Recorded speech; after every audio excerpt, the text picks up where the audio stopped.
episode. I'm Dean. I'm Cyber.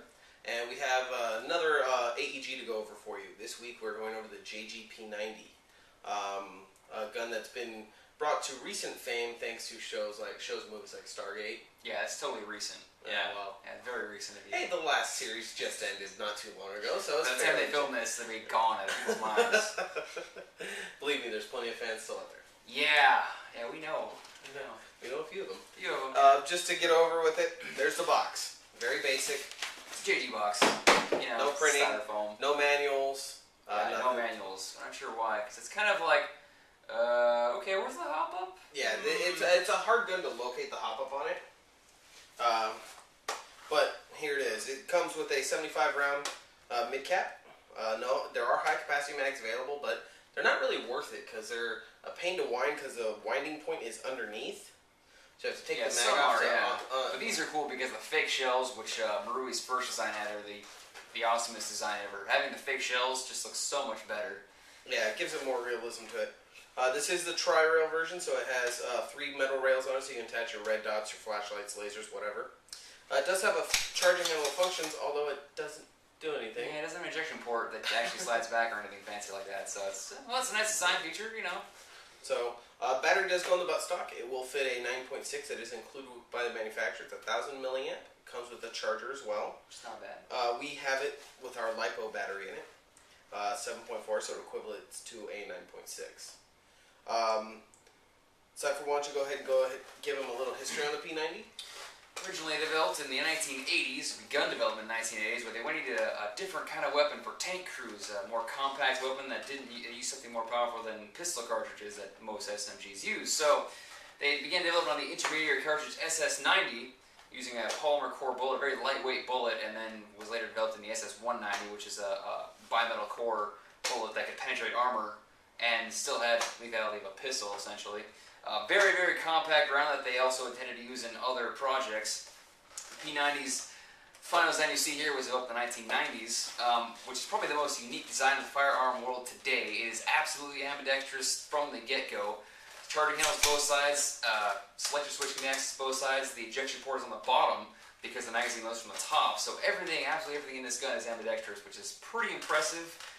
The most unique gun ever to be produced probably from any company. The original had a red dot sight, or it was a co-illuminated red dot, illuminated dot. It wasn't quite the same as red dots as you see today. But then they later released the TR, which is triple rail, which had a rail on the top that people could use their own optics. Because at that point, optics were not that common back then, so that's why a lot of guns, like even the G36 back then, had its own red dot sight integrated into it. Besides that, there was also the PS90, their civilian version, which had a regulated 16-inch barrel length, which also you can get airsoft for them. Right, JG carries all 3 variants, the tri-rail, the red dot, and the long barrel. Yeah. Very unique weapon overall, though. Very, very also kind of one of those weapons that some people like and some people don't like. Yeah, it's one of those guns I've found that you either love it or you hate it. Yeah. A lot of people do complain about its short length, because when you're running, you're like this. Whereas if you think about it, it was a tank crew weapon. They're very compact. They short have weapon. to be, compact. A lot of people can, handle it one-armed. It's not an issue. Now, I'm not left-handed, but you can see it is ambidextrous. Easy to switch back and forth. It's a great design. I mean, it's one of those guns that you just can't get over looking at. Yeah, it's kind of crazy looking. It's also one of the other features, of course, was it had a very large capacity magazine. 50 round magazine was one of the biggest you could really get in that time, and mounted in a very unique way, obviously. But that, I think, was the failing point, because it is not that easy to load this. You can't just slap it up underneath and be done. This is, you gotta have to have all the way on top, slam it in, and it had a very unique feeding mechanism because the bolts are sideways. It has a twisting ramp that slides the bullets down, so it's. Right. There were some jamming problems originally with that concept. Yes. And if you look in the magazine where the shells are located, you can actually see one of the fake shells in a rotated position. Yeah. So it does everything it can to mimic to give you the 100% of the real look. It's probably the coolest feature. This and the original Marui one that they released had this nice fake bullet design, which really completes the look of what it should be, because the stock magazines were polymer, so you can see how many rounds were in it. Now, we picked up this one over at Airsplat. It retails for $129.99, which $130 isn't bad for an AEG. It is a polymer body, just like the real thing, metal gearbox, JG's high torque motor, so it functions really well. Now, I know they do put them on sale from time to time. You can get them as low as $89 at times. Yeah. So it's still going on right now, isn't there? Well, yeah. Not now. Well, in July there was a sale going on known as Stargate. Yeah. It was a great sale. They had 25% off the gun. It was amazing. Makes it for a pretty cheap AEG. If you like this particular gun. That's the other... I mean, you gotta have magazine pouches for these particular magazines. Yeah, well, you can run SMG pouches, which should be fine. Yeah. Now, there is a third variant, or a fourth variant that JG manufactures. It actually has the FN trades on it. Yeah. That one, however, runs about $180. You gotta pay for those rights. Yeah, gotta pay your dues. So if you like the good stuff, you gotta pay a little bit more, just a little bit. I mean, it's not bad. I wouldn't really complain if it didn't have trades, because these particular weapons, like this in the M2000, you don't really see the trades at all, because there's not a lot of area on the gun that you can actually see. Yeah, your body's covering it. It's kind of like covering the whole gun anyway. So. But we're going to go ahead and get this down range, get you an FPS, a rate of fire, and show you what it can do.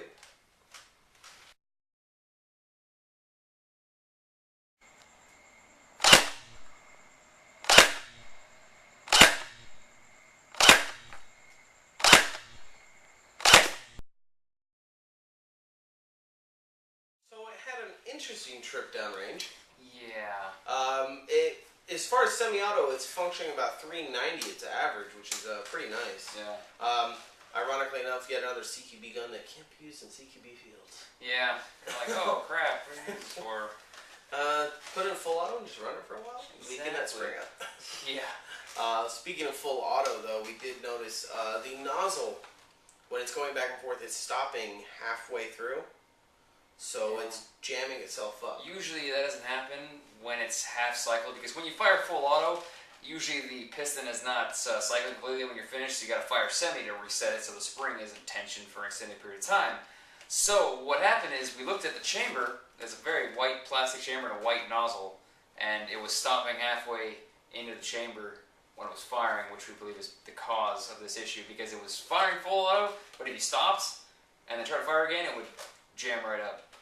Right. Just be screwed. You have to take this out and take the jammer rod out and clear it, because it was not operate on bursts. So we only got it to work about 5 tries to get this to work in our chrono. Right, and then when we did, it was just one really long burst. Yeah. Also, while we were doing it, we did manage to locate the hop-up. There's a sliding trap door right here. You can use a fine precision screwdriver, slide it down. It does have a little finger groove. Yeah, you can do it with your finger, essentially. And it's a turn wheel similar to... JG's design. Yeah, it's similar to JG's design. It's not like the traditional TM design, though. Alright. It's a little different.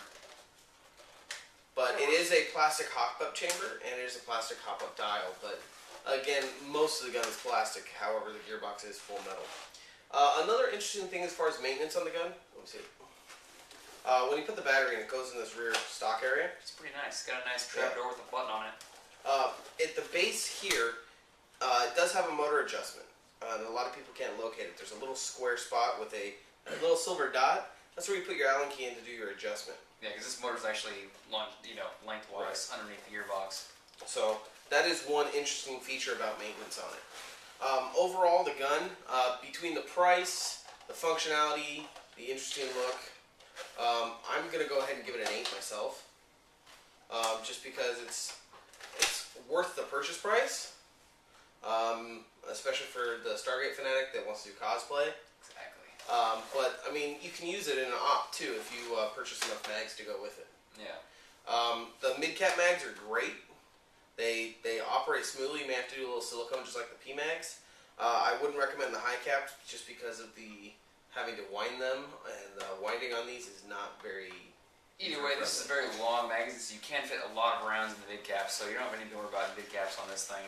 I'm giving this a 7 because of that gearbox problem. Is kind of troubling to not have full auto. It's kind of like, if it's not that reliable, you're going to have a lot of problems later on probably, and that's kind of disconcerting because you might have a problem finding a new hop-up unit if you want to replace that depending on the type. I think this is kind of what type of gearbox this is. So I think it's like a version 7. Version 7, yeah, that's probably version 7.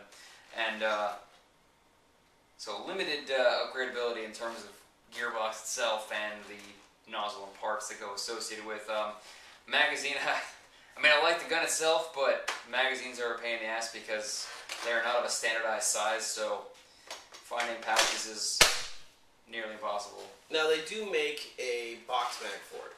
That puts a giant shell on top and then an M4 mag down the side. Yeah, use an M4 mag as the high cap itself that mounts from the side and can feed into it. It'll hold 1,350 rounds. Yeah. It's an interesting add-on. A lot of people do it to make the gun look a bit more aggressive. Again, it's something you're going to have to wind up, so you'll be winding that M4 mag quite a bit. Yeah. It's been the most useful mod in the past to have that because these mags are kind of a pain in the ass, especially the high cap variant, as he mentioned, because the older ones had the winding wheel underneath the magazine, so it was kind of like you had to wind them ahead of time and you couldn't wind it while firing because you can't. Yeah. Kind of silly design, huh? Kind of silly. I also am not a fan of the TR because it's kind of ugly without the red dot, traditional red dot that's included in it. Even if that red dot that was included on it was not very useful, especially in the Airsoft version, but I don't know, the TR just doesn't do it for me. This also did not include an alternate flash hider, which would have been nice, as well as the locking lugs for the silencer. So now, Airsplat does sell the metal flash hider specifically for the P90. Usually about $9.99 for those, but again, most retailers will avoid your warranty if you take the orange tip off, and make sure if you do, you carry it everywhere you go in a gun bag. Just in case. But so that's 7.5 between the two of us. Yeah. Not a bad rating for it. Go out and find one if you like the design of it. Go for it. It's probably the best, cheapest, cost-effective P90 out there because it does work, unlike the much cheaper designs by other brands. Yeah. So it's a very, very pretty good replica of the better manufacturers. A pretty decent price. Exactly. So for Cypher, I'm Dean. This has been another episode. Make sure you check out our other ones, and remember, play hard And play safe.